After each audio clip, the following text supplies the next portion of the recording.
Yo, welcome back to another episode of On the Spot Sports. I'm Jackson. Today's episode, we're joined by a very special guest, my teammate from Muskegon Voyagers and the Michigan Independence Hockey League, Kevin Belvitch. Belly won.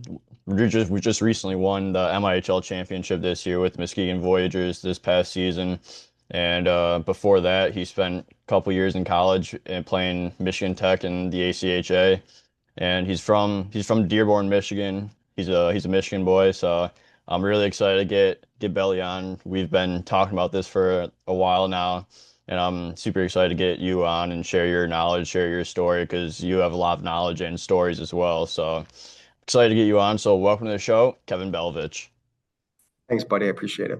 Yeah, of course. But to start things off, like you're from Dearborn, Michigan. So like what drove Kevin Belvitch to be a hockey player? It's funny, most of the time you think it's your dad, that wants you to play hockey. It was actually my mom. So my mom really, really, really wanted me to play hockey ever since I was 3. I've been playing. Started skating at 3 and, moved up through the ranks that way. My dad actually didn't want me to play at first. But then, as we got into it, it became kind of a family sport, as you know how it does when you grow Yeah. up. Your whole family becomes a hockey family. So uh, huge blessing in my life. And my dad and I drove to the rink together, every single practice, every single game, listening to the Beatles and having a Tim Hortons coffee and a donut, and for me, a hot chocolate and a donut. So it's great memories.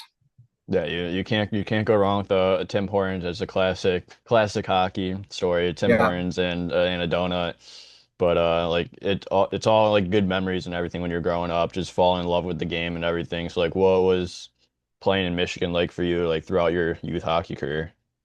Yeah. I'm an older guy. So when I grew up playing hockey, it was a different sport. And Metro Detroit has always been known for more of a rough and tough, and especially where I played downriver, it was very rough and tough. A lot of checking, a lot of grinding. Great finesse, great skill players too, but you had to be tough. You couldn't just waltz in and try to stick handle through people. So, and you had to work. There was a lot of good teams, and I was very fortunate to be a part of a lot of good teams growing up. Uh, and then just the hockey down there, there's so many kids to choose from. It's very Yeah. competitive. So having that competitive edge was huge, and having that drive to get better every day was huge. So especially playing in Southeast Michigan, you're downriver. It's not a bunch of fancy houses. It's not a bunch of fancy neighborhoods. It's just blue collar people that are playing blue collar hockey. So Yeah, so like what's that style of hockey like, the blue collar hockey, and just like how gritty and hard that it can get when you're playing downriver. yeah, I mean, I think anyone that watched me this season saw it, right? So blue collar Yeah. hockey is every chance you get, you throw a body into a guy. Every chance you get, you're chirping in someone's ear. Every chance you get, you're making sure they feel your presence. And so it's just throwing your body around, digging for pucks, relentlessness, just making sure that the guy standing next to you knows he has no chance to get that puck. Yeah, and like that's what I noticed most about you is just how hard you're willing to work and everything like that. Like you're willing to get anyone's ear, fight anyone that, even though I know your wife didn't want you to fight, but As she gave me like the go ahead if it was absolutely necessary. So yeah, but like you're able to get in there and be willing to go with whoever, like whenever you do get that green light. But it was good to like see that come alive as well, like while we're playing together in Muskegon. But like, what were some of like your favorite memories growing up playing hockey? Because like everyone talks about like, oh, this is why I fell in love with the game. This is why like these are the memories that brought me to like where I am today. sure. I mean, just to start, I mean, looking back, what I fell in love about the game was I got to share it with my dad. My dad and I Yeah, are best friends. My dad was a blue collar. I mean, he worked hard. He was a construction worker, superintendent, so he worked a lot, but he always made time to take me to the rink. So those were very special moments for me, being able to drive to the rink. And he wasn't a. I didn't have pushy parents. They weren't the type of parents that were saying you got to put everything into this. They said if this is what you want, we'll help you. And so they provided me the resources to get better. So some of probably my favorite memories, are just the drives. I mean, you and I were talking on the bus this year. I mean, just driving with the boys, and drive with my dad, drive with my mom.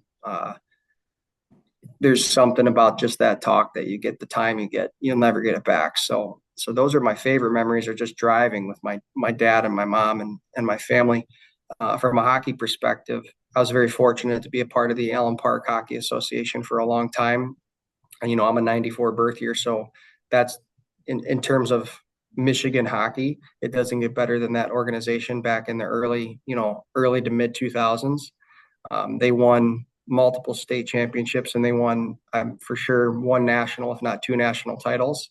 Um, and a bunch of those kids went to play big time hockey. So I was a part. I wasn't a part of any of those championships, which was a bummer. I got because I started out my career as a defenseman for a long time, but I was always a small kid. But we went to the state championship, and that was a lot of fun. Got to play in Livonia, play against some really, really great hockey teams, and we lost in overtime. I remember that. That's one of my best memories. And another really fun tournament we got to do was Quebec. And I would say that's probably, I think I was 13 or 12, maybe a little younger, maybe even 11. But that's where I learned how to talk smack. There's nothing like the French Canadians, man. They know how to talk smack. So I picked up my chirping from them. Yeah, and like those are like, and then you brought it into your game after that. So like it's Yep. good up to the French Canadians for helping you bring Yeah, that exactly.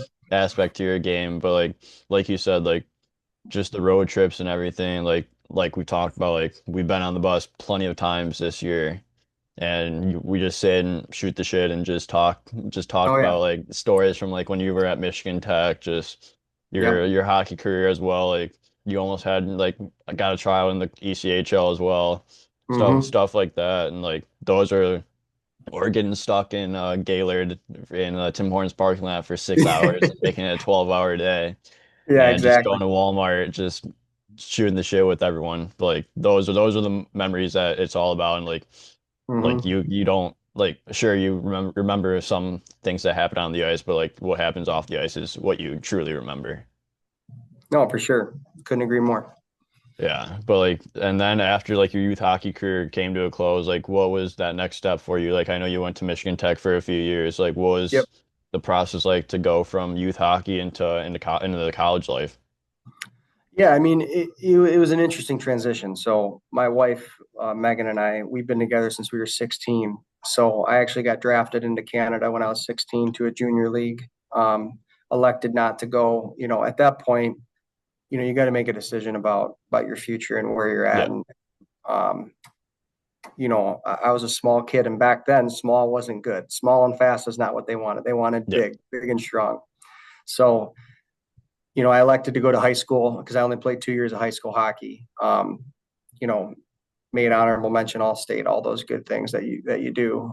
Put up a ton of points, and I got drafted again at 18 into Canada to a junior team. Elected not to go because at the time I was in conversation with Michigan Tech's head coach for their D1 NCAA team. I got a tryout for them right out of high school. And then I also had a tryout at Alabama Huntsville for that D1 program. So for me, where I went to school, they didn't promote a ton. Yeah. Um, and so I had to promote myself quite a bit. And I elected not to go to junior camps. I elected not to go to, D3 NCAA tryouts, stuff like that. And I didn't even go to any ACHA tryouts.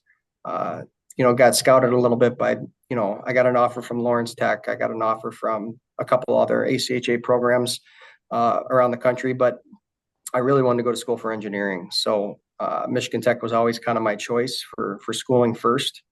And then I got an offer to at least have a tryout with the D1 team. Went up there freshman year. Um, I made the team as a practice player, but that doesn't really bode well for you as an engineer. So Yeah. you don't get the special classes and the special treatment. So you kind of have to make a choice. So I ended up, you know, staying at Tech, not transferring to play hockey anywhere. And I actually took a year off from hockey um, before I went back, and I actually played for the Division II ACHA team for 3 years after that. So sophomore through senior year, I played for them. Um, so yeah, it was a great experience. Got to travel all over the Midwest, Iowa, Upper Minnesota, Michigan, Wisconsin. Um, it was Illinois. I mean, you name it, we were all over the Yeah. place. So Yeah. So like throughout like those experiences of going to play college hockey and then getting that trial with the D1 team and then playing the rest of your career in the ACHA, like what are some of the things you learn about yourself and as a hockey player as well, just to keep going up and just like keep having that love for the game? no, for sure. I mean, the biggest thing you learn is that you're not as good as you think. Everyone's good. Yeah. I mean, obviously. So when I went up to Tech, I'm in this open skate, and I did really well. A couple goals, a couple assists, and the guy in net's Phoenix Copley, who's played for Yeah. the LA Kings, Washington Capitals. The guy that I tried to hit into the boards was Jahar Kahara. Played for the Edmonton Oilers, right? Yeah. Never forget, he looked at me and he said, "If you ever do that again, I'm going to rip your head off." Just stuff like that. Just fun memories. On the bench, you have the Pietila brothers. You got Matt Roy, who's the LA Kings defenseman. I mean, so it's just some.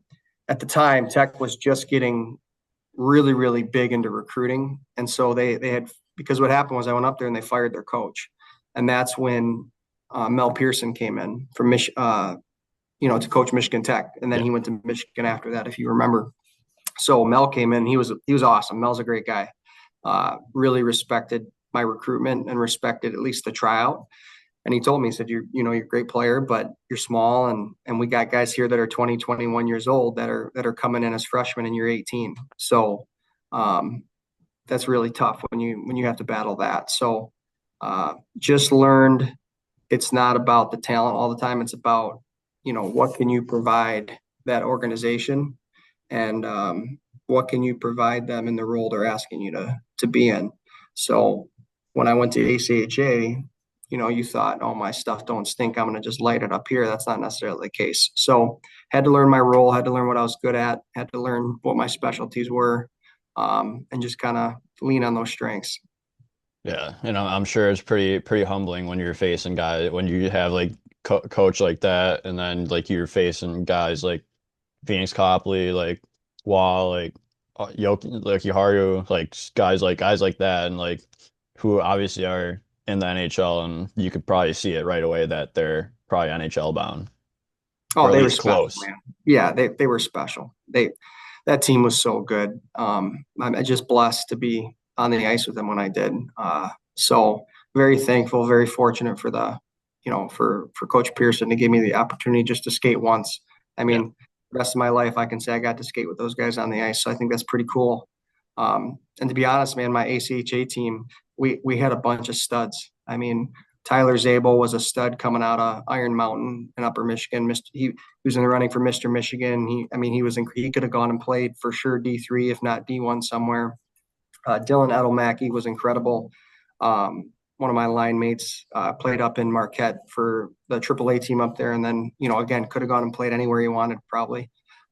Jacob Tresnak was down from Metro Detroit. He was incredible. Again, one of my line mates. Eric Kelja. I mean, I can keep going on and on yeah, about these guys.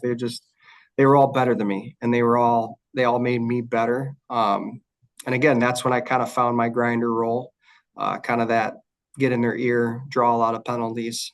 Always was a power play specialist, a good penalty killer. So special teams were kind of somewhere I could rack up some points.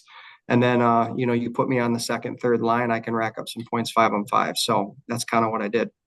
yeah, and like it's always about like finding your role because everyone wants to like go like has a role in mind, but like once you get there, like you have to adapt to whatever the team wants you to be. Yeah. And so like how important was that adaptability to find that role as a grinder when you are a smaller guy?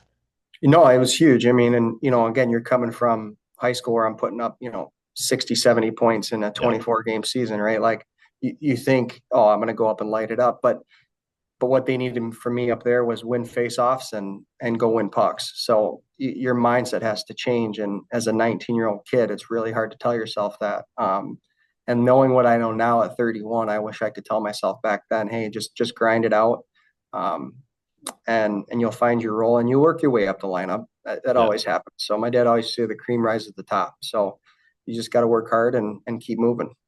Yeah, exactly. It's all you can do, and like you said, it's one of the hardest things to realize, especially when you're getting into all these and you're young because you already have that expectation, like that ego that you have, and then it gets humbled really quick when you have to Yep. find your role, and you may not be playing the role that you want, maybe sitting out like scratch, stuff like that. You got to figure out what role is going to make you most successful for that team.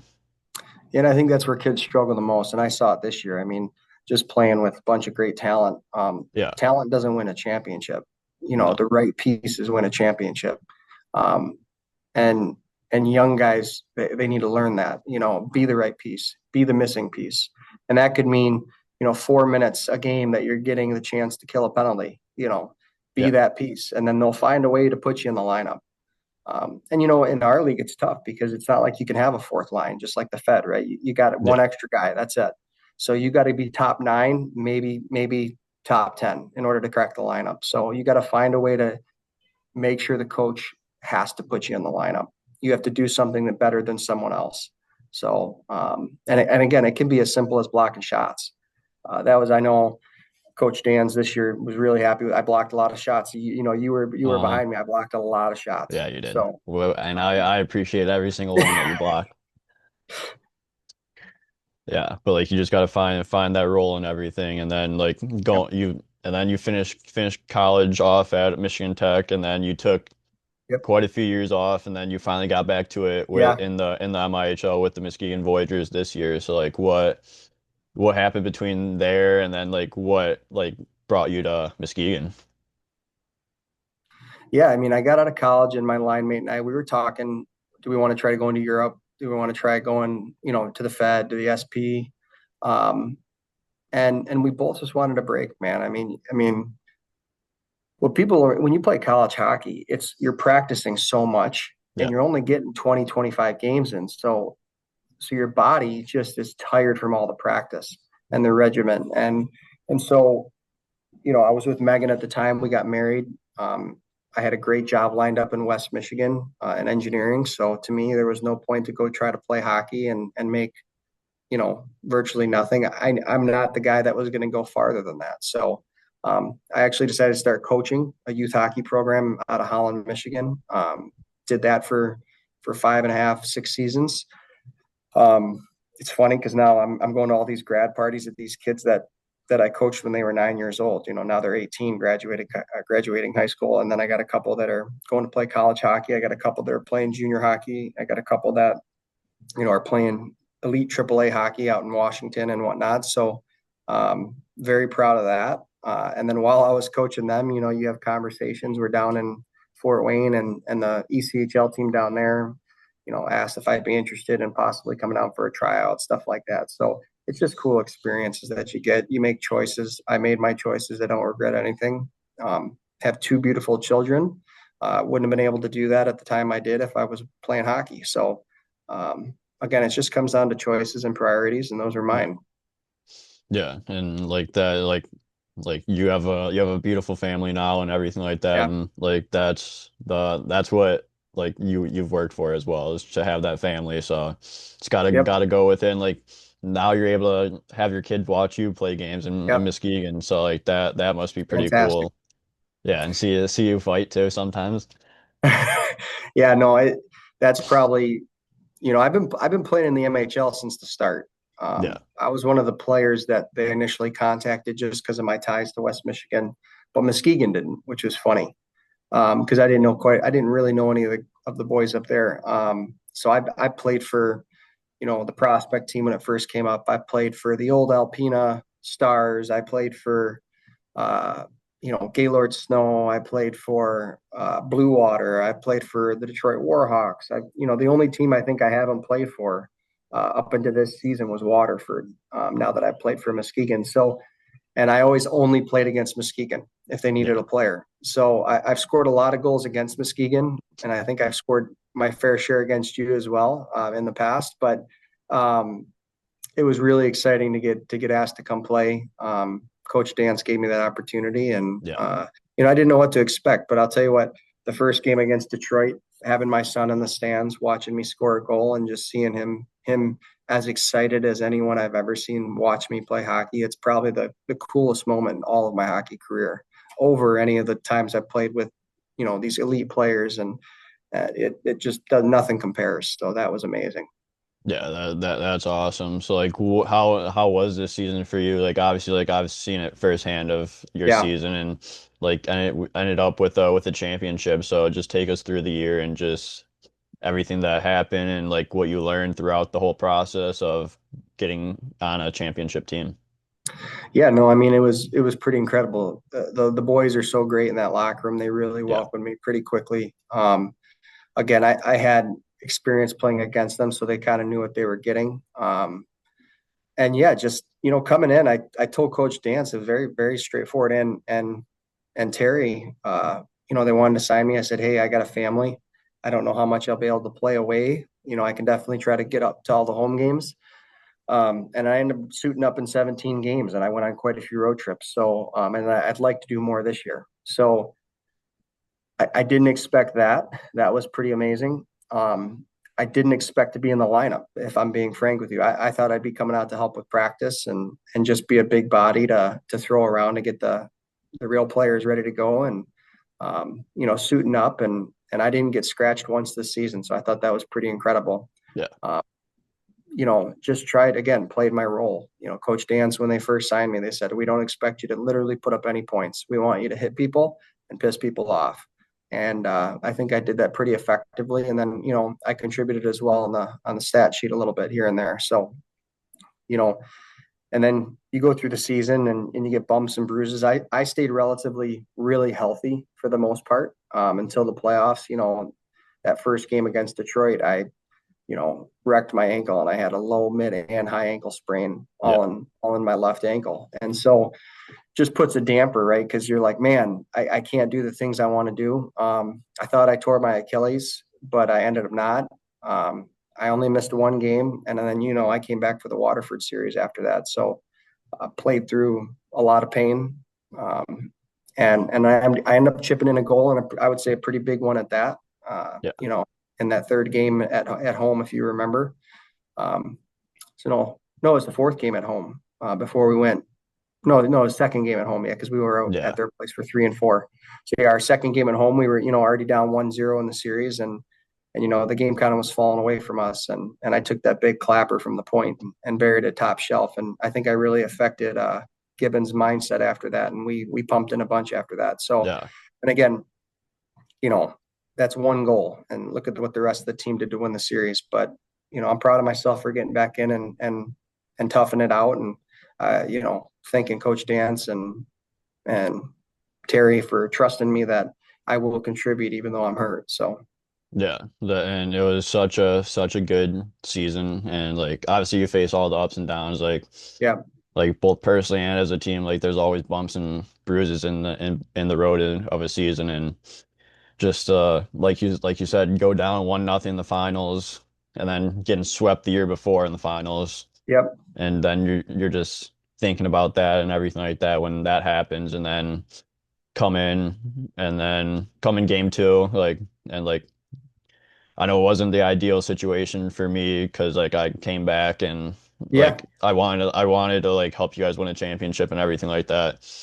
And like it wasn't the ideal situation that I was not with you guys for the whole series. But like I was just put everything out there and like you guys battled for me every single shift like you guys yep, have all season when I was there, and we ended up getting a win, and then you guys turned it around for the next 3 games and ended up winning the championship, which yeah, I was incredible. super happy and super proud of all of you guys. And you were on the ice for the game winning goal from Hawk in OT. Yeah, So how was that?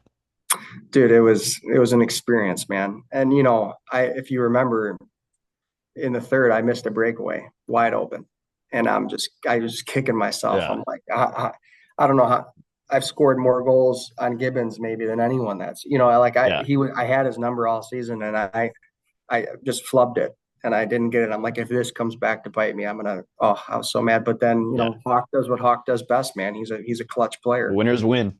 Winners win, man, and I think our team had so much of that. Like we Yeah, obviously our top two lines were just stacked. I mean, tit for tat, there's not a better top two in the league. But I yeah. think Devo us came into play too. Shout yeah, out to Devin. no, and Devin Lay was Yeah. incredible, right? Uh-huh. And I mean, look at McCarthy. Yeah. Luke's just incredible what he did too. So Such a good leader. Like pitch yeah, to like and all the Zay trucks, and all those guys, they yeah, great Zay gave leaders. us, look at what he gave us in Groves, and I can go Yeah. down the list of everyone, Yeah. but I think, just speaking for myself and my line mates, going on the line with Groves and with Hawk, we brought a different element to that game that Yeah. Waterford couldn't match, right? They couldn't match our intensity, and then obviously Grover is one of the most skilled guys in the league. So Yeah. how do you deal with that? And then you got Hawk just beating guys up, just coming through the middle, and me doing my best to do the same thing. So um, yeah, it was amazing, and to watch Hawk just bury that, he deserved it more than anyone. Yeah. So incredible. Yeah. Hawk's the type of guy where he's small, but he's gonna get in there and do everything he can. He puts up goals when you Yeah, need it the most, and he was our that glue goal guy is all needed the year, man. most. Yeah. He's You could see the difference such good in the room. when we were missing him. It was a big difference in the Yeah. lineup, and just that was my point earlier, right? He found his role, he finds what he's good at, and Yeah. then his locker room presence is just, It's that's his huge. elite trait, right? Yeah. And character, you don't just find that, you don't just develop that, you got to have it, and he Yeah. has it. So Yeah. And shout out to Hawk for putting that GWG in for the yeah, championship win. But winners win. But yeah, like you've obviously seen the growth throughout the league and over the last yeah, 5, 6 years. Like what have you seen about like the growth of the MIHL over time? yeah. It's been interesting because owners come and go, team presidents come and go for these teams, Yeah. and um, but these core four, and shout out to obviously our owner and president and the different coaches Muskegon's had, but they between just in my Muskegon has really helped stabilize the league in my opinion.